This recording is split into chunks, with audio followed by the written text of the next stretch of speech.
오늘 어쩌던 뉴스 꼼꼼히 정리해드리는 뉴스의 시간입니다.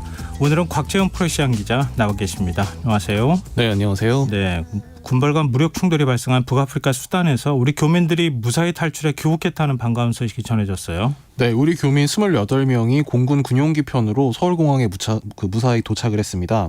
수단 교민들은 현지 시간으로 23일 오전 수단의 수도 하르툼에서 출발해서 약 1170km를 육상으로 이동해 이튿날 오후 2시 40분께 수단 북동부의 항구 도시인 포트 수단에 도착했는데요.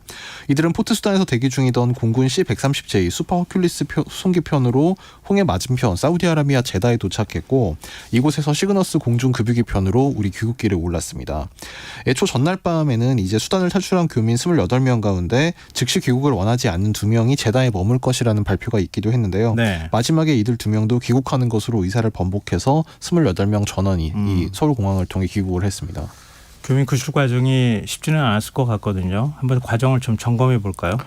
네, 수단의 수도 하르툼에서 포트 수단까지의 최단 거리는 약 840km지만 이 교민들은 보다 안전한 이동을 위해서 우회 경로를 선택해서 1170km 대장정에 올라야 했는데요. 네. 이 과정에서 이 아랍에미리트가 우리에게 상당히 도움을 줬습니다. 이 아랍에미리트가 구성한 육로 이동 대열에 우리 교민들이 합류를 했고 또 아랍에미리트 측에서 이동 대열을 호송하는 이 편의를 제공하기도 했습니다. 또 애초에 이제 그 포트 수단에서 이제 C-130J가 떠서 이제 사우디아라비아 제대로 이동했다고 조금 전에 말씀을 드렸는데 네. 애초에는 이제 우리 공군이 하르툼 공항에서 이제 그 C-130 그 수송기를 이륙시켜서 교민들을 탈출시킬 계획도 세웠었는데 네. 하르툼 공항 인근에서 이제 정부군과 이제 수단 반군의 격전이 벌어지면서 이 육로로 포트 수단까지 이동을 시킨 후에 이 수송기를 이용해서 사우디로 이동하는 걸로 계획이 변경되기도 했습니다. 네. 일본 교민들도 사실 우리 정부의 도움을 받았다. 일본 정부가 감사의 뜻을 표하기도 했더라고요. 보니까 아마 이렇게 육로로 이동하는 과정에서 여러 도움이 있지 않았을까 이런 생각이 드네요. 그러면 지금 수단 상황은 어떻습니까? 교전을 잠시 멈췄다 이런 얘기도 있던데. 네, 미국의 중재로 72시간, 만 사흘 동안 지금 교전이 멈춘 상태인데요. 이 군발 세력 간의 무력 충돌 사태가 빚어지고 있는 수단의 지금 현재 상태는 수단의 정부군과 그리고 보통 반군이라고 표현하는 중군사 조직 신속지원군이 이제 그 교전을 벌이고 있는 상태입니다. 네. 이 미국 국무부는 이제 그 현재 시간 24일 밤 자정부터 72시간 동안 전국적인 휴전을 이행하기로 합의했다. 이렇게 그 블링컨 국무장관 이 발표를 통해 밝혔는데요. 네. 이 기간에 미국은 이제 수단 정부군과 RSF 그 신속 지원군이 즉각적이고 온전하게 휴전을 유지할 것을 촉구한다 이런 입장도 밝혔습니다. 수단에서는 지난 15일부터 이 정부군과 반군 간 무력 충돌이 발생해서 지금까지 약 400명이 숨지고 3,700여 명이 다쳤는데요. 이 수단 사태는 30년 장기 독재자를 쿠데타로 함께 몰아낸 군부의 1인자와 2인자가 어제의 동지에서 오늘의 적으로 돌아서는 게 발단이 됐습니다. 네, 더 이상 사태가 되지 않았으면 좋겠는데 아직은 장담하기 좀 어려운 상황일 것 같고요. 좀 시간을 갖고 지켜봐야 될 것 같습니다. 우리 미국 국빈 방문 중인 윤석열 대통령 오늘은 어떤 일정 소화했습니까? 네, 윤석열 대통령은 현지 시간 24일 미국 워싱턴 DC 콘레드 호텔에서 현지 동포 200여 명을 초청해 만찬을 겸한 간담회를 진행했다고 이도훈 대통령실 대변인이 브리핑으로 밝혔습니다. 한미관계 발전을 위해 동포사에도 나서줄 것을 윤 대통령은 당부했습니다. 이에 앞서서는 국빈 방문 첫 공식 일정으로 미국 정부 연빈관인 블레어 하우스에서 테드 서렌도스 넷플릭스 공동 최고 경영자 즉 CEO를 접견했는데요. 이 자리에서 넷플릭스 측은 향후 4년간 한국 드라마와 영화 리얼리티 쇼 등 K 콘텐츠에 25억 달러를 투자하겠다는 계획을 밝히기도 했습니다. 네. 순방 둘째 날인 현지 시간 25일에는 워싱턴 DC에서 열리는 투자 신고식 또 한미 비즈니스 라운드 테이블, 한미 첨단 산업 포럼 등 이제 주로 경제 쪽 일정이 이어지고요. 같은 날 이 미 항공우주국 즉 나사의 고다드 우주센터도 방문해서 한국계 전문가들과 대담하는 일정, 또 우주경제 선점을 위한 양국 간 협력을 강조하는 이제 그런 대담이 예정이 돼 있고, 그리고 25일 저녁에는 이 조 바이든 미국 대통령 부부의 초청으로 이제 친교 시간이 마련돼 있는데 부부 동반으로 한국전쟁 기념비를 방문해서 동맹의 의미를 되새길 예정입니다. 네. 그러면 내일 바이든 대통령하고 정상회담이 예정돼 있는 거잖아요? 정상회담은 이제 현지 시간 26일이고요. 한국 시간으로는 이제 내일 모레 정도가 되겠습니다. 내일 모레. 네.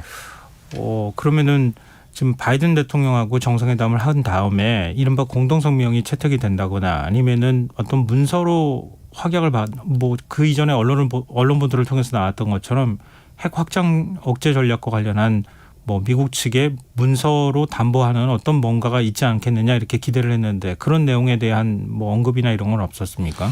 네, 일단 한미 정상회담 결과는 그 양국 정상의 공동 기자회견을 통해서 발표될 예정인데요. 네. 뭐 어떤 공동된 이제 말하자면 뭐 그 공동 성명 또는 뭐 이른바 뭐 조인트 스테이트먼트라고 하는 그런 형식으로 발표가 될지는 지금 아직까지는 그 알려진 바가 없는데 네. 다만 이제 이 확장 억제 관련 방안은 이제 이 정상회담 전체 성과와는 별개로 이제 별도 문건으로 발표할 예정이다. 대통령실이 이렇게 밝혔습니다. 대통령실 김은혜 홍보수석은 현지 시간 24일 오후 이 워싱턴 현지 브리핑에서 윤 대통령과 조 바이든 대통령은 이번 한미 정상회담 결과물로 확장 억제 방안을 담은 별도의 문건을 발표할 예정이다. 이렇게 발표했는데요. 이를 통해 보다 진전된 확장 억제 방안이 될 것으로 기대한다고 대통령실은 밝혔습니다. 대통령실 고위 관계자는 국민들이 갖고 있는 북한의 핵미사일 고도화로 인한 불안과 우려를 종식시킬 수 있는 정상 간 보다 실효적이고 강화된 확장 억제 방안을 논의할 것으로 생각된다고 언급했습니다. 네. 뭐 구체적으로 어떤 성과가 나올지는 좀 더 지켜봐야 될 것 같고요. 그리고 지금 넷플릭스로부터 25억 달러, 우리 돈으로 3조 3천억 원 규모의 투자 유치를 이끌어냈다 이런 소식이 지금 전해지고 있는데 대통령 영부인이 투자 과정, 그러니까 이 유치 과정에 관여를 했다 이런 설명을 대통령실에서 했어요. 이거 굉장히 이례적인 일 아닙니까? 예, 대통령실 관계자는 현지 브리핑에서 이번 행사 준비는 3개월 정도 했고 이 대통령실에서 넷플릭스 쪽에 먼저 제안을 했고 그 다음에 넷플릭스 쪽 내부 논의가 치열하게 있었다 이렇게 설명을 하면서 네. 이 그 중간에 편지도 주고받았고 사전에 대통령실 내외와 넷플릭스 최고 경영진 간에 어느 정도 교감이 있었다 이렇게 설명을 했습니다. 네. 이제 눈길을 끈 건 대통령실 내외, 그러니까 대통령실 부부라는 이 표현이었는데요. 또 이 관계자는 중간중간에 진행되는 부분을 대통령께 먼저 보고드리고 콘텐츠와 관련해 관심이 꽤 많았던 영부인께도 진행 상황을 보고드린 적이 있다 이렇게 언급하기도 했습니다. 뭐 이와 관련해 윤 대통령 영부인 이 김건희 전 쿠바나 콘텐츠 대표는 그 오늘 벨자 바자리아 넷플릭스 최고 콘텐츠 책임자 즉 CEO와 별도 접견을 가졌다고 대통령실이 대변인 브리핑을 통해 밝히기도 했습니다. 네, 이번 투자 유치에 김건희 여사 역할이 컸다. 이걸 지금 대통령실에서 강조했다는 거잖아요. 네. 네. 그리고 조 바이든 미국 대통령이 오늘 재선 출마 의지를 밝혔다고 하는데 뭐 그동안에도 뭐 재선 출마를 할 것이다라고 하는 얘기들은 계속 있었는데 한미 정상회담에 뭐 성과에 어느 정도 영향을 줄 수 있을까요? 뭐 성과라고 하면 일단 그 윤 대통령 국빈 방문 기간 중에 아무래도 바이든 대통령에게 뭐 미국 안팎에 특히 미국 내에 이제 언론들의 관심이 많이 쏠릴 거라서 네. 아마 이 바이든 대통령의 일정 일통에 상당히 관심이 좀 뭐 많이 가지 않을까 뭐 이런 뭐 관측은 좀 가능할 것 같고요. 네. 이와 관련해 이제 외교부의 임수석 대변인은 오늘 정례 브리핑에서 미국의 국내 정치 일정이므로 양국 간의 정상회담 등 외교적인 사안은 그와 무관하게 정상적으로 이뤄질 것으로 생각한다면서 미국의 국내 정치 일정으로 인해 윤 대통령의 국빈 방미에 영향이 있을 것으로는 생각하지 않는다고 밝혔습니다. 네, 알겠습니다. 아니다. 이게 공식적인 입장이라는 거. 그리고 윤석열 대통령이 미국으로 그 정상회담 일정을 소화하기 위해서 출발하기 전에 워싱턴 포스트하고 뭐 사실 국내에서 인터뷰를 한 거잖아요. 그 네. 보도한 내용이 지금 논란이 계속되고 있는 상황인데 이게 주어 논쟁이 또 뭐랄까 다시는 일어났다거나 아니면 오역 논란까지 지금 생기고 있어요. 네, 뭐 과거 이제 2007년 대선 때 뭐 이른바 주어 논쟁이라는 게 있었는데 네. 뭐 그 비슷한 논란이 오늘 또 한번 빚어졌습니다. 윤석열 대통령이 방미를 앞두고 지난 20일 국내에서 미리 한 워싱턴 포스트 인터뷰에서 100년 전에 이를 갖고 무조건 안 된다, 무조건 무릎 꿇어라라고 하는 것은 받아들일 수 없다. 한일 관계와 관련해 이렇게 말한 것과 관련해서 국민의힘 측에서 이제 이 관련 발언에 대해 이 받아들일 수 없다라는 표현의 주체, 즉 주어는 윤 대통령이 아닌 일본으로 봐야 한다 이런 주장을 폈는데요. 유상봉 국민의힘 수석 대변인이 어제 오후 낸 논평에서 오늘 일부 언론에서 윤 대통령의 워싱턴 포스트 인터뷰 내용에 대해 그 100년 전 역사 때문에 일본이 용서를 구해야 한다는 인식은 받아들일 수 없다는 소식을 전했지만 대통령실이 공개한 한국어 인터뷰를 보면 네. 윤 대통령은 주어를 생략한 채 해당 문장을 사용했다 이렇게 주장을 했습니다.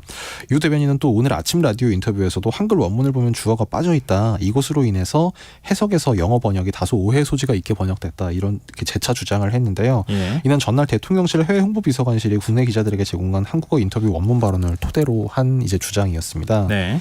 다만 이제 이런 이제 국민의힘 측의 주장에 대해서 인터뷰를 진행했던 이 워싱턴 포스트 기자가 직접 그 SNS를 통해서 입장을 밝혔는데요. 네. 이 트위터에 밝힌 해당 인터뷰의 이제 녹음 파일을 다시 체크했다면서 올린 원문을 보면 100년 전의 일을 갖고 무조건 안 된다, 무조건 무릎 꿇어라라고 하는 이것은 저는 받아들일 수 없다 이렇게 말한 걸로 돼 있습니다. 전은이라고 하는 표현이 들어갔다는 거죠? 네, 전은이라는 주어가 정확하게 들어가 있다. 원문을 네. 오디오 파일을 다시 들어본 결과 그렇다. 이렇게 워싱턴 포스트 기자가 밝힌 겁니다. 보통 워싱턴 포스트, 뉴욕타임즈나 다른 매체들도 마찬가지지만 외신에도 한국인 기자들이잖아요. 한국 교포라든가 아니면 진짜 한국인 기자들이 들어가서 기자 생활을 하는 경우가 많이 있잖아요. 네. 역시 이번 이제 인터뷰를 주도했던 기자도 한국계 기자인 것 같은데. 네, 맞습니다. 그러니까 한국어를 못 알아듣는 기자는 아니잖아요. 예, 한국어를 못 알아들을 거라고 생각해서 대통령실이 아니라 이제 국민의힘에서 그렇게 주장을 한 것은 아닐 것이고, 네. 과거에 이제 외신 인터뷰 또는 국내 언론 인터뷰 때도 이제 대통령 또는 이제 당시 대선 후보의 진위가 잘못 전달됐다 이제 이런 식으로 말하자면 언론에서 좀 해석을 대통령의 이 본뜻과 좀 다르게 했다는 식의 주장은 종종 있어 오긴 했습니다. 네. 네. 근데 이번 같은 경우에는 정확한 표현이 있느냐 없느냐가 오히려 논란이 되고 있기 때문에 사실관계가 굉장히 중요하지 않겠어요. 근데 지금 워싱턴 포스트 기자가 이렇게까지 녹취록 원문까지 공개를 하는 이런 상황이 됐는데 국민의힘과 대통령실은 그럼 뭐라고 얘기합니까? 사실 대통령실은 처음부터 이 인터뷰와 관련해서 주어가 없다 이런 식의 반응은 처음부터 보이진 않았고요. 네. 대통령실 관계자의 이제 워싱턴 현지 브리핑에서도 이 이른바 주어 논란에 대해서는 여당 의원이 한 이야기라면서 제가 직접 보지 못해서 거기에 대해 해명할 필요가 없을 것 같다. 좀 거리를 두는 태도를 취했습니다. 예. 이 국민의힘 측에서는 이제 오후에 이제 장동혁 원내대변인이 그런 주어 논쟁으로 갈 게 아니다. 앞뒤 맥락을 가지고 대통령 뜻이 뭔지 명확히 할 필요가 있다. 이렇게 좀 수세적인 태도를 취했는데요. 네. 조금 전에 유성범 대변인이 직접 이제 언론 인터뷰에 다시 응해서 네네. 사실관계 파악에 미흡했다 이렇게 인정하면서 조금 더 신중한 태도로 논평에 임하겠다. 사실상 유감 표명을 했습니다. 물론 대통령을 지키고 싶은 욕심이 집권 여당이기 때문에 있을 수 있다고 생각하는데 갑자기 너무 지키려고 하다 보니까 이런 일이 벌어지는 거 아닌가 이런 생각도 드는데요. 하여튼 뒷맛이 이렇게 개운치는 않은 것 같습니다. 지금 여러분께서는 KBS 라디오 김성환의 시사회와 함께하고 계십니다. 계속해서 뉴스에 이어가겠습니다. 지금 국회에서는 오는 27일 본회의를 앞두고 쟁점 법안들을 어떻게 처리할지 한창 논의가 진행 중인 것으로 알고 있는데요. 민주당과 정의당이 이른바 쌍특검을 패스트트랙에 태우기로 합의했다고요. 네, 이른바 쌍특검이라고 불리는 50억 클럽 특검법 그리고 김건희 특검법을 오는 27일 본회의에서 신속 처리 안건, 즉 패스트트랙 안건으로 지정하자 이 방안에 더불어민주당과 정의당이 오늘 원내대표 회동을 통해 공식 합의를 이뤘습니다. 네. 민주당 박홍근 원내대표와 정의당 이은주 원내대표는 오늘 오후 회동 뒤에 양 특검법 처리 방안을 놓고 상의한 끝에 27일 본회의에서 국회법 절차에 따라 신속 처리 안건으로 지정하기로 합의했다면서 50억 클럽 특검법은 정의당 강은미 의원 안으로 지정한 후에 180일 이내 법사위 의결이 없으면 법사위 1소위에 이미 의결해 놓은 대안을 본회의에서 수정안으로 처리하는 것으로 했다. 또 김건희 특검법은 정의당 이은주 의원 안으로 지정한 후 마찬가지로 180일 이내에 의결이 없으면 수사 범위와 특검 후보 추천 방안을 양당이 협의 보완한 수정안을 처리하기로 협의했다. 이렇게 발표했습니다. 네, 국민의힘은 어떤 입장입니까? 네, 즉각 반발 입장을 밝혔는데요. 윤재욱 국민의힘 원내대표는 오늘 오후 의원총회 후에 이제 이 야권의 이 같은 합의 내용을 전해 듣고 정략적 목적으로 추진하는 쌍특검에 대해 우리 당은 동의할 수 없다 이렇게 못 박았습니다. 윤 원내대표는 양특검은 사실 민주당이 여러 당내 사정이 복잡하고 정치적으로 많은 어려움에 처한 상황을 타개하기 위한 수단으로 추진한다고 저희들은 판단하고 있다면서 당 의원 모두의 힘으로 쌍특검 관련 문제점을 국민께 알려드리고 다른 대응을 할 생각이라고 밝혔습니다. 그리고 이른바 노란봉투법 국회 본회의에 직회부 될지 이것도 관심거리였는데 일단은 조금 더 논의를 진행하기로 했다고요. 네, 이 국회 본회의의 직회부가 될지가 원래 오늘 이제 환경노동위원회 전체 회의 때 이런 직회부 이 시도가 있을 수 있다 이런 관측이 나왔는데요. 네. 일단 오늘은 결론이 나오지 않았습니다. 야당, 그러니까 민주당과 정의당은 법사위가 이유 없이 법안 심사를 미루고 있다면서 오늘 전체 회의에서 민주당 소속 이제 전해철 위원장이 이 노란봉투법의 국회 본회의 직회부를 의결해달라 이런 촉구를 했는데요. 반면 여당에서는 이 법사위에서 계속 심사 중이다면서 이 쌍특검을 통과시키기 위해서 관련해서 뭐 야권, 민주당과 정의당 사이에 검은 거래가 있는 거 아니냐 이런 의혹을 거꾸로 제기하기도 했습니다. 네. 결국 전해철 헌노위원장은 이 여야 간사 간 협의를 요청했지만 결국 오늘 오후까지 합의에 이르지 못했고요. 결국 전 위원장은 다음 전체 회의 때까지 안건을 계속 협의해달라면서 다만 법사위에서 심사가 진행되지 않으면 다음 회의 때 국회법에 따라 필요한 조치를 취하겠다면서 이 다음 차 이 환노위 전체 회의 때 이 직회부 안건을 표결할 수 있다는 입장을 시사했습니다. 네. 이것도 본회의에서 만약에 직회부가 된다고 하면은 처리될 가능성이 이제 높지 않을까 이런 생각이 드는데요. 파업 노동자에게 기업이 과도한 손해배상을 청구하지 못하도록 일종의 이제 제약 조건을 좀 푸는 뭐 이런 내용이 될 것 같은데 이것도 좀 논의 지켜봐야 될 것 같고요. 또 하나의 뜨거운 법안이 지금 간호법 제정안 문제예요. 지금 국민의힘은 이번에도 대통령 거부권을 건의하겠다 이런 방침을 밝혔어요. 네, 윤재욱 원내대표는 오늘 오후 의원총회 뒤에 이 본회의에 직회부된 간호법이 강행 처리되면 대통령께 제2요구권 행사를 요구할 수밖에 없다 이렇게 다시 밝혔습니다. 예. 윤 원내대표는 민주당이 본회의에 직회부된 간호법을 강행 처리할 경우 의료 현장에 상당한 혼선이 예견된다면서 또 의료 전체 체계가 상당히 흔들리고 문제 소지가 있기 때문에 최대한 민주당과 협상하겠지만 민주당이 협상에 응하지 않고 단독 강행 처리하면 여당으로서 특별한 대책 없이 상황을 지켜볼 수 없다면서 이같이 말했습니다. 앞서 민주당은 오영환 원내대변인의 이 브리핑을 통해서 간호법은 국회의장이 공언한 대로 오는 27일 처리될 것이라고 이 예고를 했습니다. 근데 대통령이 번번이 지금 거부권을 행사하기도 좀 부담스러운 상황일 거고 좀 무엇보다도 간호법 제정안의 경우에는 윤석열 대통령 대선 공약이기도 하지 않았습니까? 네, 뭐 사실 여당에서는 그 부분에 대해서 아니다 이렇게 설명을 하고 있는데요. 네. 이 오늘 박대출 정책위 의장이 이 간호법 관련 별도 기자 간담회까지 열어서 이 대선 공약이 아니다. 간호법이라는 명칭이 아니라 간호사의 처우를 개선할 수 있는 합리적 법안을 만들겠다고 말씀하실 것이다 라면서 그런 취지로 말한 적은 있는데 공약한 것은 아니다 이렇게 설명했습니다. 또 오늘 의원총회에서는 이 간호법 문제에 대해서 이 조규홍 보건복지부 장관이 이 여당 의원들에게 설명하는 시간을 갖기도 했는데요. 조 장관도 발표해서 간호법 제정은 이제 대선 후보 당시 정식 공약에는 없고 이 대선 후보 시절 간호사들 근무 환경을 개선하겠다는 발언 취지는 당정이 마련한 중재안에 이미 반영이 돼 있다 이렇게 설명을 했습니다. 제가 이 자료 찾다가 봤는데 이거 간호법 제정하겠다고 윤석열 대통령이 말한 거 아닌가요? 이게 처우 개선이나 뭐 이렇게 애매하게 발언한 건 아닌 것 같던데. 저도 그걸 찾아봤는데 그게 작년 1월 11일에 이 대한 간호협회를 방문했던 적이 있었는데요. 네. 그때 뭐 정확하게 간호법 제정을 하겠다 이렇게 못 박아서 말했던 것 같지는 않고 예. 조금 더 이제 확인이 필요할 것 같긴 합니다만 뭐 이 간호사들의 처우 개선이라든가 또 이제 이 간호협회 측에서 이런 법안 제정 요구를 한 데 대해서 뭐 잘 검토하겠다 아마 이런 취지로 그 발언을 했던 걸로 지금 찾아지고 있습니다. 근데 이제 그 당시에 만약에 간호법 제정이라고 하는 표현이 들어간다고 하면 지금 이제 여당에서 얘기하는 건 간호법 제정이 아니라 처우 개선에 관한 법률. 그러니까 일종의 이제 개정안 비슷한 걸 내겠다고 하는 거나 다름이 없는 거잖아요. 네. 그러니까 제정이 아니잖아요. 근데 그런 표현들을 어떻게 해석할 것이냐 이것도 논란이 되지 않을까 싶네요. 근데 보건복지부는 간호 인력 지원 종합 대책을 추가로 발표를 했어요. 아마 이런 문제하고도 연결이 된 것 같은데요. 네, 정부가 신규 간호사의 현장 적응을 돕기 위해서 1년간 임상훈련을 실시하는 체계를 만들기로 했고요. 또 간호사 수는 간호사 1명이 환자 5명을 돌보는 수준으로 늘리기로 했습니다. 또 인력 수급과 관련해서는 간호인력수급위원회를 만들어서 간호대 입학 정원을 결정하도록 할 방침이고요. 네. 또 필수 의료와 관련해서 간호인력 배치 기준을 신설하고 또 진료보조 간호사의 업무 범위를 제도화하고 방문 간호사 역할을 확대하는 등 이제 이런 내용을 담아서 제2차 간호인력 지원 종합대책이라는 걸 오늘 보건복지부에서 발표를 했습니다. 네. 간호사 수의 부족과 지역 편중을 해소하기 위해서 간호사 배출을 지속적으로 늘리는 한편 지방병원의 간호사 채용에 대한 보상을 강화하기로 했고요. 또 학위 취득까지 3년이 소요되는 간호대학 학사 편입 제도를 2년 안에 마칠 수 있는 간호학사 특별 편입 과정을 이제 만들어서 간호 인력 유입을 유도한다 이런 계획입니다. 네. 그러면 이런 정부 여당 움직임에 대해서 대한간호사협회는 어떤 입장입니까?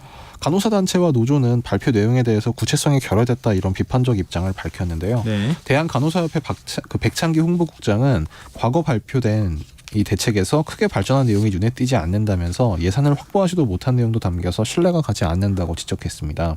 보건의료노조도 오늘 발표 내용 관련 보도 자료를 내고 방향만 있고 구체적 알맹이는 보이지 않는다면서 갑자기 시기를 앞당겨 발표한 것도 진정성을 의심하게 한다고 지적했습니다. 네. 마지막 뉴스로 가보죠. 민주당 전당대회 돈봉투 의혹 사건과 관련해서 검찰이 송영길 전 대표에 대해서 출국 금지 조치를 내렸어요. 네, 서울중앙지검 반부패수사 2부는 오늘 송영길 전 민주당 대표에 대해 출국 금지 조치를 했습니다. 송 전 대표는 어제 인천국제공항을 통해 파리에서 귀국했는데요. 검찰은 송 전 대표가 이 사건의 핵심 인물이라는 점과 사건 수사 초기 귀국 여부에 모호한 입장을 보이다 당의 요청에 빗발친 이후에야 귀국한 사정 등을 염두에 두고 이 같은 조치를 한 걸로 알려졌습니다. 송영길 전 대표는 내일이라도 검찰에 출석하겠다 이런 입장을 밝혔다고요? 네, 오늘 동아일보와 연합뉴스 등 보도에 따르면 이 송 전 대표 측 관계자가 송 전 대표는 되도록 빨리 검찰에 출석하겠다고 한다. 이르면 26일 출석도 고려하고 있다. 이런 입장을 밝힌 걸로 전해졌습니다. 예. 이 송 대표 측 관계자는 또 변호사를 통해 검찰과 출석 일시를 조율할 계획이라면서 의혹을 해소하기 위해 검찰에 선제적으로 출석하는 방향으로 가닥을 잡았다. 이런 입장도 밝혔습니다. 하지만 검찰은 이 공여자들에 대한 수사가 아직 진행 중인 만큼 아직은 송 전 대표를 소환할 단계가 아니라는 입장인데요. 검찰 관계자는 증거와 법리에 따라 필요한 시기가 되면 통보할 것이라면서 그때 협조해주면 좋겠다는 입장을 밝혔습니다. 네, 알겠습니다. 오늘 뉴스 여기까지 하겠습니다. 지금까지 곽채영 프레시장 기자였습니다. 고맙습니다. 감사합니다.